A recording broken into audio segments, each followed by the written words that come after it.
فرماتے ہیں آقا کریم علیہ السلام دے معراج دے 3 مرلے. پہلا مرلہ مسجد حرام کنے گھنٹے تے بیت المقدس تک. اے زمینی مرلہ ہے، اے زمینی سفر ہے. سرہ کی سمجھ آنی بھی ہے؟ اے زمینی سفر ہے. بیت المقدس تو سدرت المنتہا تک اے آسمانی سفر ہے.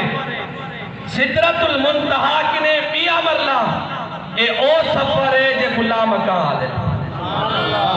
پہلا جڑا سفر تھے مسجد حرام کنے مسجد اقصی تک اے سفر کافرہ کو بھی سمجھ آنے مسلمانہ کو بھی سمجھ آئے.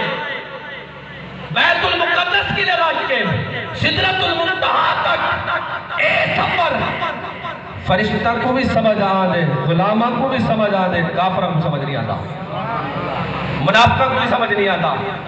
اگر معراج والا واقعہ سمجھن واسطے ان کو حقیقت تک پہنچن واسطے سب کو پہلے اپنے ایمان دے وچ اپنے دل دے وچ سونے ابو بکر صدیق دی محبت رکھنی پوسی. صحابہ کرام دی محبت جنن سارے سینے دے وچ ہو سی سارے دلاں دے وچ ہو سی. معراج والا واقعہ سمجھ سکو بعد جا سے.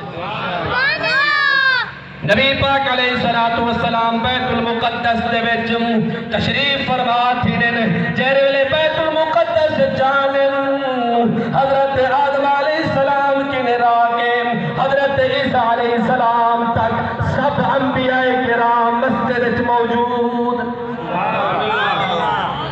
سبحان اللہ تو اچھا کو سبحان اللہ. تو سبحان اللہ ڈھلا دے میں کچھ چس نہیں آنی پئی. سبحان اللہ. پاک ان آدھ کلو شٹانگ مولوی دا خون سکے تک کو اشارہ کن تھوڑا بھی تیار کی. سبحان اللہ.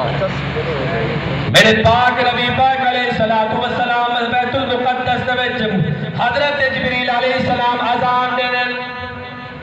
کون اذان دینے؟ تو سکنے دیتی بھی آدھا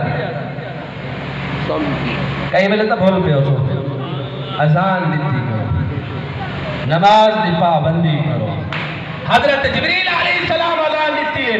میں آج کتاب دا مطالعہ پہ کتب حضرت امام جعفر صادق رضی اللہ تعالیٰ عنہ دوبل حضرت امام جعفر صادق فرمائے جیڑی میں اذان دینا ایہا اذان میں حضرت امام باقر رضی اللہ عنہ کی رسولی. سبحان اللہ. امام باقر فرمائے جیڑی میں اذان دینا میں سونے امام زین العابدین کی نسونی ہے. امام زین العابدین فرمائے جیڑی میں اذان دینا کربلا دے میدان دے وچ سونے علی اکبر کربلا دے میدان وچ ای اذان دیتی ہے حضرت علی